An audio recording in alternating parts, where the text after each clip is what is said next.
that we are not as different as we like to think that we are.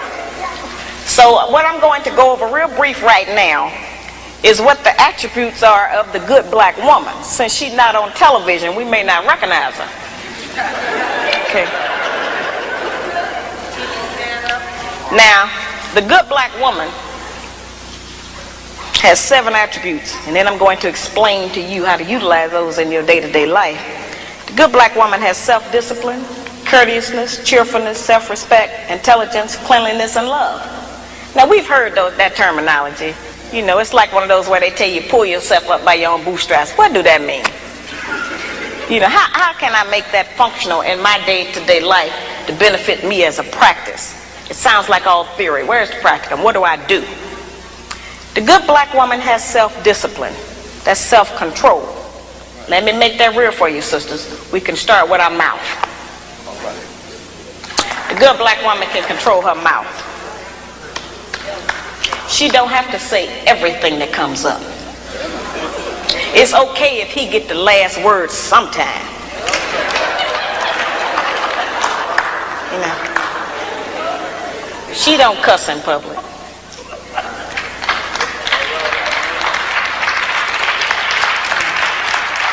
And she works on not cussing in private. She don't tear a man down with her mouth because they can't out-argue us.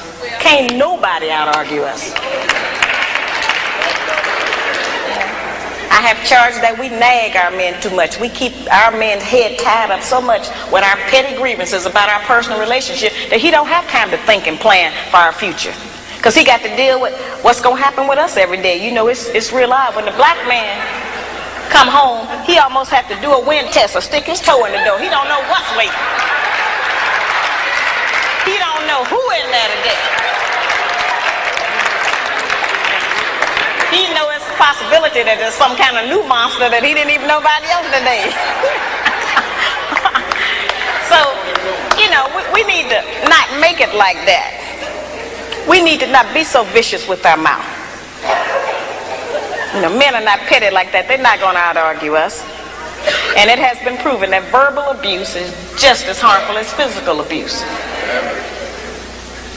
So let's not use our mouth to do that to him. The good black woman is courteous. She says, thank you, baby. I appreciate you doing that. I appreciate every effort you make. Try harder. I'm going to work with you. Thank you. I know you did your best. Now that's a whole new language.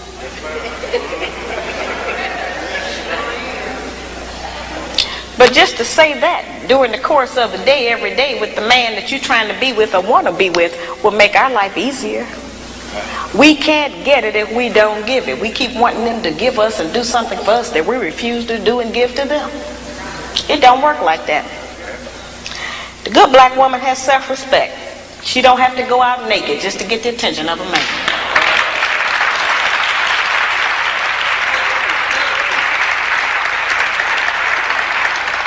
I have sisters all over the country, and they come up to me after the lectures, and they'll be talking to me, and they'll say, well, you know, all he think about is sex. All he think about is my body. I say, why don't you show him something else?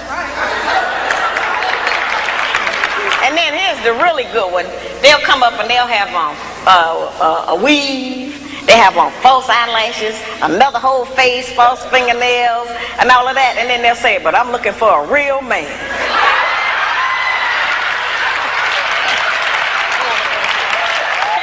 It's real deep.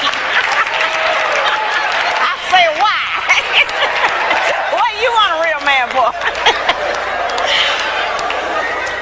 The good black woman can pull a dress down without thinking that it devalues her. She doesn't have to use her body because she has so many other good attributes about herself to get the attention of a man. We can take the sisters in a position to take all of the charge and sexual energy out of the black community by just dressing differently. We have the power and control over that. That don't stop you from being beautiful. That don't stop you from getting a man. And it certainly puts things on the right perspective so some other judgments can be made other than physical. It don't take no knowledge, wisdom, and understanding to have a sexual reaction. That's the most base. We spend less time doing that than anything else we do.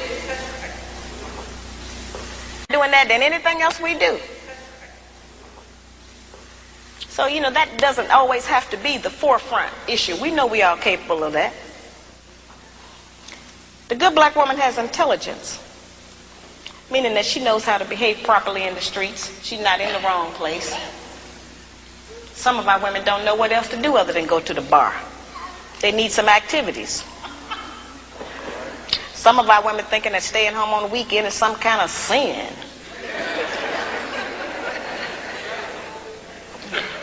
Some of our women think that if they don't have a new outfit to wear every day, that they're going to self-destruct. You know, we have a lot of just that kind of nonsense going. Every time we buy new outfits and clothes or whatever, all we're doing is sending money out of our community. We don't own no clothing stores. If the white man closed the shoe factory, we'd all be here barefooted tonight. We don't own no shoe factories. You know, very base things that we don't own, that we put our money into and demand we have to have them. A lot of times our men look at us and know that he ain't never going to be able to make enough money to give us all of the things we say we want. And don't no man want to be with no woman who he constantly got to deny her the things that she says she wants. That represents failure to him, to have to always, you know, not be able to provide us with what we ask for.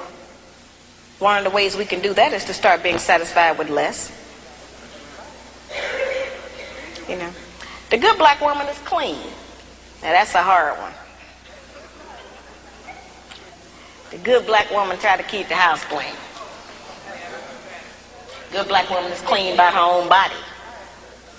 You know, a lot of those things we kind of take for granted, but all of our people don't know about that. There are people who are angry with me because I even describe the fact that some of us as sisters don't have the proper personal hygiene, as if that don't exist. We have too much falsehood and pretense going about our condition. Everybody that's dressed up ain't clean. You know, that's just the truth. We have to look at our condition in the light of truth. Stop reacting emotionally and pretending that just because we don't want to deal. One of the most difficult things that I deal with out here is trying to teach our people the difference between an actual fact and an opinion. Our people think that they can accept or reject truth based on how they feel about it. Your feelings don't change the truth.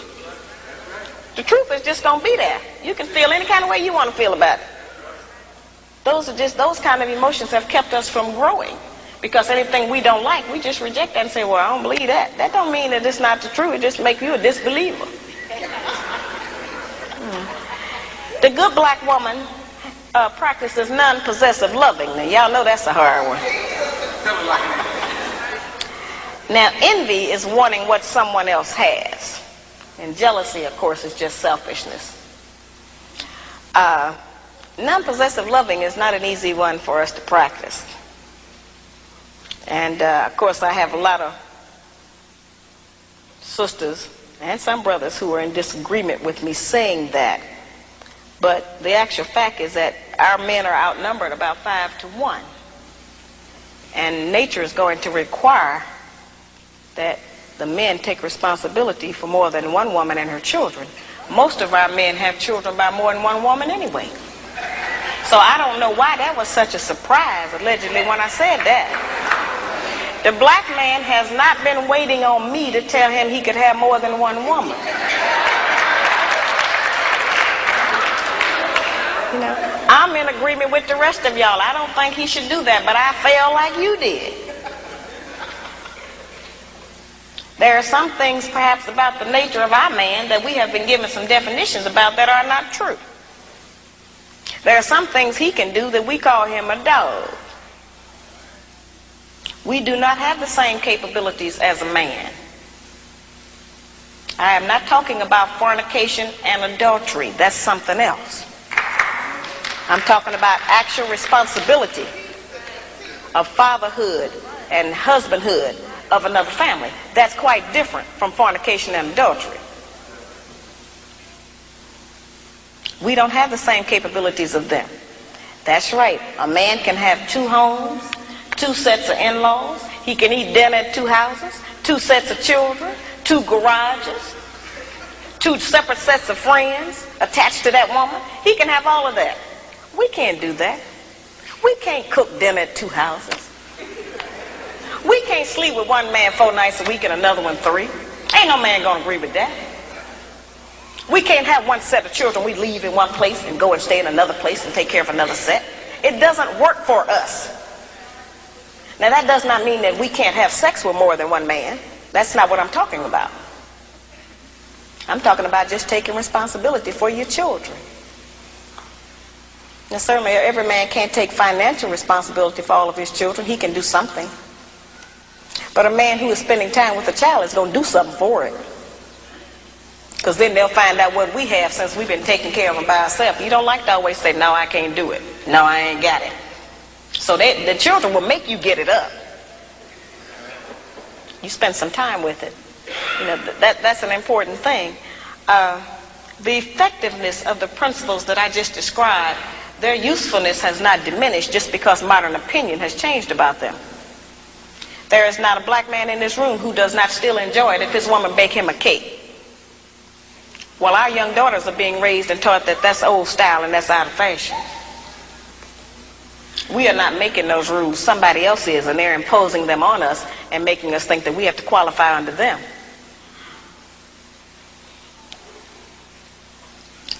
I tell the brothers, just like I tell the sisters, if you have a woman that you've been working with for months or years, and you can't get that woman to get in agreement with your program, then get rid of her and get another one. And I tell the sisters the same thing. If you're with a man you can't agree with, don't make his life miserable. Get with a man you can agree with. But we spend too much time living in hell with each other. We spend too much time tearing each other down, trying to make the other person do different or function different. If you want somebody to change, first change yourself. We set the example. We are the teacher. We are the mother. We set the example.